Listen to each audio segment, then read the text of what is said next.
மீனாட மாமா காலையிலேயே கோமதிட்ட வந்து கேட்குறாரு, "என்னங்க நைட்லாம் தூக்கமே இல்ல போல?" அப்படின்ற மாரி கேட்குறாரு. "ஆமாங்க, ஒரே வெக்கையா இருந்துச்சு. ஊர்ல வந்து என்னதான் சென்னைய விட பகல் நேரம் வந்து அப்படி வெக்கைனாலும், நைட்டுக்கு வந்து நல்லா குளிரா இருக்கும். ஃபேன் கூட தேவைப்படாது. ஆனா இங்க ஃபேன் போட்டுமே அவ்வளோ வெக்கை இருக்கவே முடியல உள்ளுக." அப்படின்ற மாரி சொல்றாங்க. "ஆமா, அந்த ரூம் கொஞ்சம் அப்படிதான் இருக்கும். அதனால தான் உங்கள வந்து இங்க மத்த ரூம்ல படுக்க சொன்னோம்." அப்படின்ற மாரி சொல்லிட்டு இருக்காரு. நானும் ஏன் அவங்களுக்கு சிரமம் அப்படின்றதுக்காக தான் அங்கேயே படுத்தேன். என்னாலயே முடியல. அதுக்கு பிறகு ரூம் மாறி படுத்த பிறகு தான் ஓரளவா தூக்கம் வந்துச்சு அப்படின்ற மாரி சொல்லிட்டு இருக்காரு. அப்படியே இவங்க பேசிட்டு இருக்க நேரம், அங்க வந்து கதிர காட்டுறாங்க. கதிர் வந்து முத்துவேலுக்கு வந்து ஃபோன் பண்றாரு. அப்ப முத்துவேல் வந்து வீட்ல வந்து ஃபோன டேபிள்ல வச்சுட்டு அவர் எங்கேயோ போயிட்டாரு. அப்ப அந்த ஃபோன வந்து சக்திவேல் தான் ஆன்ஸர் பண்றாரு. "யார் இது? புது நம்பரா இருக்கே" அப்படின்னு சொல்லி ஆன்ஸர் பண்றாரு. ஆன்ஸர் பண்ண, "ஹலோ, நான் கதிர் பேசுறேன். ஹலோ" அப்படின்னு சொல்லி கதிரோட குரல் கேட்குது. இது எங்கேயோ கேட்ட குரலா இருக்கே அப்படின்ற மாரி சக்திவேல் வந்து யோசிக்கிறாரு. யார் பேசுறது? அப்படின்றது மாதிரி சக்திவேல் வந்து கேட்கிறாரு. அப்ப உடனே கதிருக்கு புரிஞ்சிருச்சு. இவர் தான் சக்திவேல் வந்து ஆன்ஸர் பண்ணிட்டாரு அப்படின்னு சொல்லி உடனே வந்து ஃபோன கட் பண்ணிடுறாரு. அப்ப வந்து சக்திவேல் யோசிக்கிறாரு. இது கண்டிப்பா அவனா தான் இருக்கும் அப்படின்னு சொல்லி அப்படியே வீட்ட வெளியில வந்து எட்டி பார்க்கிறாரு. வாசல்ல இருந்து தான் கதிர் ஃபோன காதுல வச்சு அப்படியே கட் பண்ணி காதுல இருந்து எடுக்கிறாரு. அப்பயே புரிஞ்சிருச்சு. இவன் தான் எடுத்திருக்கான் அப்படின்ற மாதிரி புரிஞ்சிருக்கு. இரு எதுக்கும் செக் பண்ணுவோம் அப்படின்னு சொல்லி வந்த நம்பருக்கு மறுபடியும் டயல் பண்றாரு. டயல் பண்ண கதிர் ஆன்ஸர் பண்றாரு. அப்ப புரிஞ்சிருச்சு இவன் தான் எடுத்திருக்கான். ஆல்ரெடி வந்து ரூ. 10,00,000 வந்து அப்படியே முழுங்கிட்டான். இப்ப வந்து மறுபடியும் எதுவும் பணத்துக்கு கால் பண்ணியிருக்கானோ? இப்படியே விட்டா சரி வராது அப்படின்ற மாதிரி யோசிச்சுட்டு இருக்காரு. அப்படியே அண்ணா வரட்டும் பேசி இன்னைக்கு முடிக்கணும் அப்படின்ற மாதிரி யோசிக்கிறாரு. அப்படியே வந்து முத்துவேல் வந்து வாராரு. முத்துவேல் வர என் ஃபோன காணல அப்படின்ற மாரி தேடிட்டு இருக்காரு. அப்ப வந்து சக்திவேல் வந்து ஃபோன குடுக்குறாரு. இந்தா பாரு அப்படின்ற மாரி குடுக்குறாரு. அப்ப வந்து என்ன யோசிக்கிற அப்படின்ற மாரி முத்துவேல பார்த்து சக்திவேல் வந்து கேட்கிறாரு. ஒண்ணும் இல்லையே அப்படின்ற மாரி முத்துவேல் வந்து சொல்றாரு. இல்ல, இல்ல. இப்ப உனக்கு ஒரு ஃபோன் வந்திருக்கணும். அந்த கால் ஏன் இன்னும் வரல அப்படின்னு யோசிச்சுட்டு இருக்க சரிதானே? அப்படின்ற மாரி கேட்கிறாரு. இல்லையே அப்படின்னு சொல்லி அவர் வந்து மழுப்புறாரு. இல்ல, இல்ல, இல்ல. எனக்கு உன் போக்கு சரியே இல்ல அப்படின்ற மாரி சொல்லிட்டு இருக்காரு. இப்ப என்ன உன் பிரச்சனை? அப்படின்ற மாரி முத்துவேல் வந்து கேட்கிறாரு. அப்ப சக்திவேல் வந்து சொல்றாரு. இல்ல ரூ. 10,00,000 உன் அக்கவுண்ட்ல இருந்து காணாம போயிருக்கே நேத்து. அது உனக்கு தெரியுமா? அப்படின்ற மாரி கேட்கிறாரு. அப்ப வந்து யோசிக்கிறாரு. இந்த விஷயம் எப்படி இவனுக்கு தெரியும்? நான் பெர்சனல் அக்கவுண்ட்ல இருந்து தானே மாத்த சொன்னேன். கணக்குப்புள்ள வந்து சொல்ட்டானோ அப்படின்ற மாரி யோசிக்கிறாரு. என்னன்னு யோசிக்கிற? மாட்டிக்கிட்டேன்னு யோசிக்கிறியா? அப்படின்ற மாரி கேட்கிறாரு. அப்ப உடனே வந்து முத்துவேல் வந்து சொல்றாரு. அது என் பெர்சனல் தேவைக்காக எடுத்தேன். என்ன பெர்சனல் தேவைன்னு உனக்கு? எனக்கு தெரியாம நம்ம எல்லாருமே டிஸ்கஸ் பண்ணி தானே எல்லா விஷயமும் பண்ணுவோம். இப்போ வந்து அவன் பெர்சனல் அக்கவுண்ட்ல இருந்து 10,00,000 எடுத்த அப்படின்னா, அது எனக்கு தெரியக்கூடாதா? தம்பி எனக்கு தெரியக்கூடாதா? அப்படின்ற மாரி கேட்கிறாரு. அப்ப வந்து முத்துவேல் வந்து சொல்றாரு. இல்லடா அது உனக்கு இப்ப தெரிய வேணாம் அப்படின்னு பார்த்தேன் அப்படின்ற மாரி சொல்றாரு. இல்லண்ணே சொல்லு தெரிஞ்சுப்போம் அப்படின்ற மாரி கேட்கிறாரு. இல்லடா ஒரு லேண்ட் ஒண்ணு வாங்கணும். அதுக்கு தான் அந்த பணம் அவசரமா தேவைப்பட்டுச்சு. 10,00,000 தேவைப்பட்டுச்சா? அப்படின்ற மாரி கேட்கிறாரு. ஆமாடா அப்படின்னு சொல்றாரு முத்துவேல். அப்ப உடனே வந்து சக்திவேல் வந்து சொல்றாரு. யாரு யாரு லேண்ட் விக்கிறா? கதிரா? எதிர்த்த வீட்டு அந்த பரதேசி பையன் மவன் கதிரா விக்கிறான் அப்படின்ற மாரி கேட்கிறாரு. இத கேட்டோனே பயங்கரமா ஷாக் ஆகுறாரு முத்துவேல். முழு விஷயமும் தெரிஞ்சிருச்சு போல அப்படின்ற மாரி யோசிக்கிறாரு. அப்ப உடனே வந்து முத்துவேல் வந்து சொல்றாரு. கதிரா அவன கூட நான் அனுப்பலையே அப்படின்ற மாரி சொல்றாரு. அப்ப இல்லையே எனக்கு வந்து கணக்கு புள்ள சொன்னானே நீ அவனுக்கு தான் அனுப்பியிருக்க அப்படின்ற மாரி சொல்றாரு. கதிர்ன்னு பேர்ல எத்தனையோ பேர் இருப்பாங்க. அந்த லேண்ட் விக்க போறவனும் கதிர் தான். அதனால நீ அப்படி மாறி நினைச்சுட்ட போல இருக்கு அப்படின்ற மாரி சொல்லிட்டு நான் அவசரமா போகணும் அப்படின்ற மாரி சொல்லிட்டு அவர் அப்படியே அங்கருந்து கிளம்புறாரு. அண்ணே அண்ணே அண்ணே எங்க ஓடுற அப்படின்ற மாரி சக்திவேல் வந்து கேட்கிறாரு. இல்ல இல்ல நான் அவசரமா போகணும் அப்படின்ற மாரி போயிடுறாரு. மாட்றாரு இல்லையே அப்படின்ற மாரி சக்திவேல் வந்து யோசிக்கிறாரு. இவ்வளவு தூரம் வந்துருச்சு.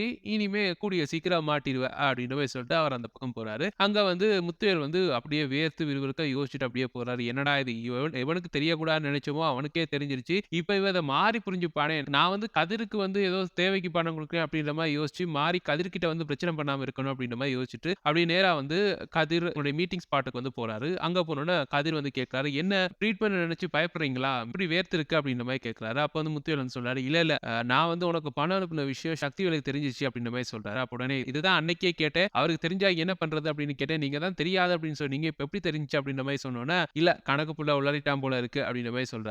என்னங்க நீங்க இப்ப அவர் வந்து என்கிட்ட வந்து பிரச்சனை பண்ண போறாரு அப்படின்ற மாரி சொல்லிட்டு இருக்காரு. அப்ப வந்து முத்துவேல் வந்து சொல்றாரு, என்ன தாண்டி வந்துருவானா அப்படின்ற மாரி கேட்கிறாரு. அப்ப கதிர் வந்து சொல்றாரு, சரி அதெல்லாம் ஒரு பக்கம் இருக்கட்டும். நாங்க வந்து இன்னைக்கு நைட் கிளம்பணும். ரெடியா? அப்படின்ற மாரி கேட்கிறாரு. ஆமா எல்லாம் ரெடி. அந்த டாக்குமெண்ட் எல்லாமே ரெடியா இருக்கு. அது மட்டும் இல்லாம நீ வந்து அப்பாயின்ட்மென்ட் வந்து போட்ட தானே அப்படின்ற மாரி கேட்கிறாரு. ஆமா அப்பாயின்ட்மென்ட்லாம் ஃபிக்ஸ் பண்ணிட்டேன். நாங்க வந்து நாளைக்கு காலையில 10 மணிக்கு எங்களுக்கு சென்னையில அப்பாயின்ட்மென்ட் இருக்கு. இன்னைக்கு நைட் ஒரு 8, 9 மணிக்கு கிளம்பணும் அப்படின்னா சரியா இருக்கும். அங்க போயிட்டு ரெஸ்ட் எடுத்துட்டு அப்படியே போறதுக்கு சரியா இருக்கும் அப்படின்ற மாரி சொல்றாரு. சரி அப்படின்ற மாரி சொல்ட்டு முத்துவேல் வந்து அங்கருந்து கிளம்பி போறாரு. கிளம்பி போயிட்டு நான் வந்து சென்னைக்கு கிளம்புறேன் அப்படின்ற மாரி சொல்றாரு. அப்ப சக்திவேல் வந்து அந்த பக்கத்துல இருந்து யாரு கதிர் கூடயா? அப்படின்ற மாரி கேட்கிறாரு. இவன் ஒருத்தன்டா கதிர் கதிர் அப்படின்ற மாரி சொல்லிட்டு நேரா சக்திவேல் கிட்ட போய் சொல்றாரு.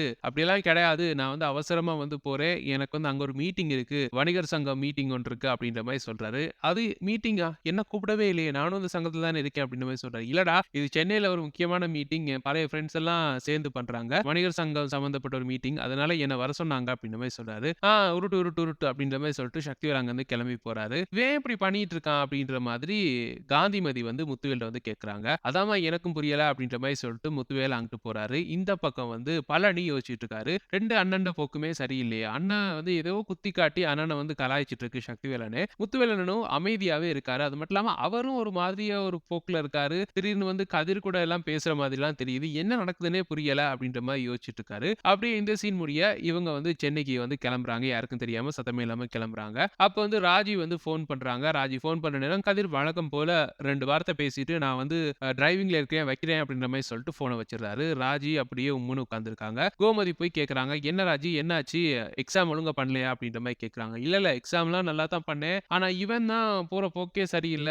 எப்ப பார்த்தாலும் பிஸி பிஸின்னே சொல்லிட்டு இருக்கான்." அப்படின்ற மாரி சொல்றாங்க. அப்ப மறுபடியும் வந்து கோமதி வந்து சொல்றாங்க, "உனக்கு தான் சொன்னேனே, அவன் வந்து வேலை அப்படின்னு வந்துட்டா அவன் அப்பா மாதிரி இப்படித்தான் பண்ணிட்டு இருப்பான். அதெல்லாம் யோசிச்சுட்டு இருக்காத. இப்ப ஊருக்கு போனோனே அவன்கிட்ட வந்து பேசி வசூல் பண்ணிடலாம்." அப்படின்ற மாரி சொல்றாங்க. அதுவும் சரிதான் அப்படின்ற மாரி இவங்க எல்லாம் பேசிட்டு அப்படி எல்லாரும் தூங்க போறாங்க. நெக்ஸ்ட் டே மார்னிங் வந்து கதிர், முத்துவேல் வந்து சென்னைக்கு வந்துட்டாங்க. அப்படியே போயிட்டு ட்ரீட்மெண்ட் விஷயங்கள வந்து பார்த்துட்டு இருக்காங்க. இந்த பக்கம் ராஜி வந்து அவங்களுடைய கோச்சிங் சென்டருக்கு போய் அங்க வந்து அவங்களோட வேலையில வந்து பிஸியா இருக்காங்க. ஒரு பக்கம் மீனா அவங்களும் அவங்களோட வொர்க்ல வந்து பிஸியா இருக்காங்க. அப்படியே வந்து கோமதி வழக்கம் போல அங்க வீட்ல இருந்து அராஜகம் பண்ணிட்டு இருக்காங்க. ஒவ்வொருத்தர்ட்டயா ஒரு கதைய பேசி. அப்படியே மீனாட அந்த மாமனாரோட மாப்பிள்ளை அவர் வந்து நைட் வந்து சாப்பிட கூப்பிட்டுருந்தாரு. அதுக்கு வந்து எல்லாருமே ரெடியாறாங்க அங்க போணும் அப்படின்னு சொல்லி. அந்த டைம் பார்த்து முத்துவேலும் வந்து கதிர் கிட்ட வந்து சொல்றாரு. நாங்க வந்து ஹோட்டல்ல வந்து தங்க வேணாம்.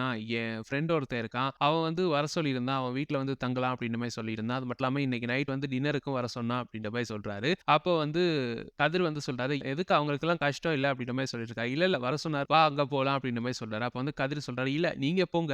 நான் வந்து இங்க ஹோட்டல்லயே வந்து தங்கிக்கிறேன்." அப்படின்ற மாரி சொல்றாரு. "இல்ல, இல்ல நீ எனக்காக இவ்வளவு தூரம் வந்திருக்க.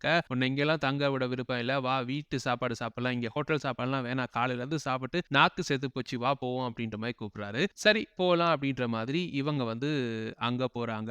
அங்க போனா பயங்கர ஷாக்கு. என்ன அப்படின்னா, மீனா, கோமதி, ராஜி 3 பேருமே அங்க இருந்து சாப்பிட்டுட்டு இருக்காங்க. இவங்கள பார்த்தோனே பயங்கர ஷாக்கு. அப்ப அங்க அவங்க மாப்பிள்ளை வந்து கூப்பிடுறாரு. "வாங்க, வாங்க உங்களுக்கு தான் வெயிட் பண்ணிட்டு இருக்கேன்." அப்படின்ற மாரி கூப்பிடுறாரு. முத்துவேல பார்த்தோனே எல்லாருக்குமே பயங்கர ஷாக்கு. இவர் எங்க இங்க வந்திருக்காரு அப்படின்ற மாரி ஷாக்கிங்கா பார்க்குறாங்க. ராஜி ஒரு பக்கம் அப்பா அப்படின்ற மாரி எழும்புறாங்க. "அப்ப யாரு? இவர் உங்க அப்பாவா?" அப்படின்ற மாரி கேட்கிறாரு. "ஆமா." அப்படின்ற மாரி சொல்றாங்க. கதிர் வந்து வெளியில கார வந்து பார்க் பண்ண போனாரு. பார்க் பண்ணிட்டு உள்ள வாராரு. உள்ள வந்தோனே ராஜி அவர பார்த்து அப்படியே முழிக்கிறாங்க. "கதிரு நீ என்ன பண்ற இங்க?" அப்படின்ற மாரி கேட்கறாங்க. முத்துவேலுக்கு என்ன சொல்றதுன்னு தெரியல. அப்படியே யோசிச்சுட்டு இருக்காரு. அப்ப உடனே வந்து கோமதியும் கேட்கறாங்க. "டேய் கதிரு நீ என்ன பண்ற இங்க? நீ எப்ப வந்த இங்க?" அப்படின்ற மாரி கேட்கறாங்க. "நீங்க 2 பேரும் ஒண்ணா வந்த மாதிரி இருக்கு." அப்படின்ற மாரி கேட்கறாங்க. அப்ப உடனே வந்து மாப்பிள்ளையும் கேட்கறாரு. "என்ன உங்க எல்லாருக்கும் ஆல்ரெடி இவங்கள தெரியுமா?" அப்படின்னோனே, அப்ப கோமதி வந்து சொல்றாங்க, "அது என் பையன். இவரு என் அண்ணா." அப்படின்ற மாரி சொல்றாங்க. அப்ப எல்லாருமே தெரிஞ்ச ஆட்கள் தானா அப்படின்னு சொல்லிட்டு இருக்கும்போதே வந்து ராஜி யோசிக்க ஆரம்பிக்கிறாங்க. இவன் வந்து பிஸி அது இதுன்னு சொன்னானே, இங்க வந்து சென்னைக்கே வந்து நிக்கிறான் அப்படின்ற மாரி யோசிச்சுட்டு இருக்கும்போது, உடனே முத்துவேல் வந்து சொல்றாரு, "இல்ல நான் தான் உன்ன பார்க்கணும் அப்படின்னு ஆசைப்பட்டேன். உனக்கு வந்து எக்ஸாம் வந்து போயிட்டு இருக்குல்ல, அதுக்கு வந்து பக்கத்திலேயே இருக்கணும்னு ஆசைப்பட்டேன். அதனால தான் நான் வந்து யாருக்கும் தெரியாம கதிர்கிட்ட வந்து கேட்டேன். இப்படி போணும் அப்படின்னு சொல்லி. அதனால தான் அவன் கூட்டிட்டு வந்தான்." அப்படின்ற மாரி சொல்றாங்க. அப்ப வந்து ராஜி வந்து கேட்கறாங்க, "அப்படின்னா நீங்க அங்கெல்லாம் வந்திருக்கணும். இல்லாட்டி எனக்கு ஃபோன் பண்ணியிருக்கணும். நேரா இங்க வாரீங்களே. இங்க வந்து என்ன பார்த்தோனே தான் இத சொல்றீங்க." அப்படின்னு சொல்றாங்க. "இல்ல, இல்ல எதர்ச்சியா தான் உன்ன இங்க பார்த்துருக்கோம். ஆனா மத்தபடி நாளைக்கு வந்து அங்க எக்ஸாம் சென்டருக்கு தான் வர்றதுக்கு இருந்தேன்." அப்படின்ற மாரி சொல்றாரு. இத கேட்டோனே ராஜிக்கு வந்து நம்புற மாதிரியே தெரியல. யோசிக்கிறாங்க. ஒரு பக்கம் மீனாவும் யோசிச்சுக்கிட்டே இருக்காங்க. பக்கத்துல வந்து கோமதிட்ட வந்து சொல்றாங்க, "இவங்க போக்கு சரியா படல அத்த. எனக்கு ஏதோ சந்தேகமா இருக்கு." அப்படின்ற மாரி சொல்றாங்க. கோமதி வந்து சொல்றாங்க, "உனக்கு என்னடி சந்தேகம்?" அப்படின்ற மாரி கேட்கறாங்க.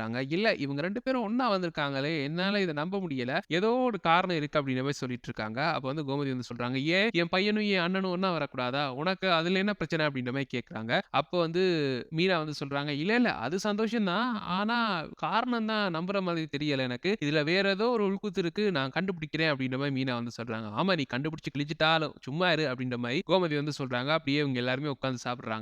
ராஜிக்கு துப்புரவா நம்பிக்கையே இல்ல இவங்களோட கதையில. ராஜி ஒரு மாதிரியா கதிர பார்த்துக்கிட்டே இருக்காங்க. கதிருக்கு என்ன சொல்றதுன்னே தெரியல. திரு திருன்னு முழிச்சுட்டு இருக்காரு. இப்படி வசமா வந்து இங்க வந்து மாட்டிக்கிட்டோமே அப்படின்ற மாரி யோசிக்கிறாரு. அப்ப வந்து இவங்கலாம் சாப்பிட்டு கிளம்பி போறாங்க. அப்ப வந்து முத்துவேலும், கதிரும் அங்க இருக்காங்க. அங்க நைட் ஸ்டே அங்க தானே அங்க இருக்காங்க. ராஜி வந்து மீனா கிட்ட சொல்லிட்டு வராங்க. "அக்கா, எனக்கு இவங்க சொல்றது பொய் மாதிரி இருக்குக்கா. இது வேற ஏதோ காரணம், இவங்க வேற ஏதோ ரீசனுக்காக வந்திருக்காங்க. நம்ம கிட்ட வந்து பொய் சொல்றாங்க." அப்படின்ற மாரி சொல்றாங்க. கோமதி வந்து சொல்றாங்க, "என்னடி நீங்க? அதெல்லாம் ஒண்ணும் இருக்காது. சும்மா மண்டைய போட்டு குழப்பிக்காதீங்க. அண்ணன் வந்து ஆசைப்பட்டுருக்காரு, உன் கூட வந்து இருக்கணும் அப்படின்னு சொல்லி. அதனால வந்திருக்காரு. கதிர் கிட்ட வந்து கேட்டிருக்காரு. கதிர் வந்து கூட்டிட்டு வந்திருக்கான். அவன் வந்து மாப்பிள தானே அவர்ட. அதனால உரிமையா கேட்டுப்பாரு போல இருக்கு." அப்படின்ற மாரி சொல்றாங்க. "இல்ல, இல்ல அப்பாலாம் அப்படி கேட்கிற ஆளே கிடையாது அத்த. இதுல வேற ஏதோ இருக்கு." அப்படின்ற மாரி சொல்லிட்டு இருக்கான். "நீங்க இப்படியே யோசிச்சுக்கிட்டே இருங்க. வா கிளம்புவோம். போய் படுத்து தூங்குவோம். எனக்கு தூக்கம் வந்துருச்சு." அப்படின்ற மாரி கிளம்பி வீட்டுக்கு போறாங்க. அப்படியே இந்த எபிசோட வந்து முடிக்கிறாங்க. இப்படித்தான் நாளைக்கு அது மட்டும் இல்லாம இந்த அப்கமிங் வீக் எபிசோட் நடக்கும் அப்படின்னு சொல்லி நாங்க பிரெடிக்ட் பண்ணியிருக்கோம். எங்களுடைய இந்த பிரெடிக்ஷன்ஸ் எப்படி இருக்கு உங்களுடைய கருத்துக்கள கீழ கமெண்ட்ஸ் வாயிலாக தெரிவிச்சுக்கங்க. மேலும் பிரெடிக்ஷன்ஸ பெற்றுக்கொள்ள எங்க சேனல மறக்காம சப்ஸ்கிரைப் பண்ணி இணைந்திருங்க. Thank you.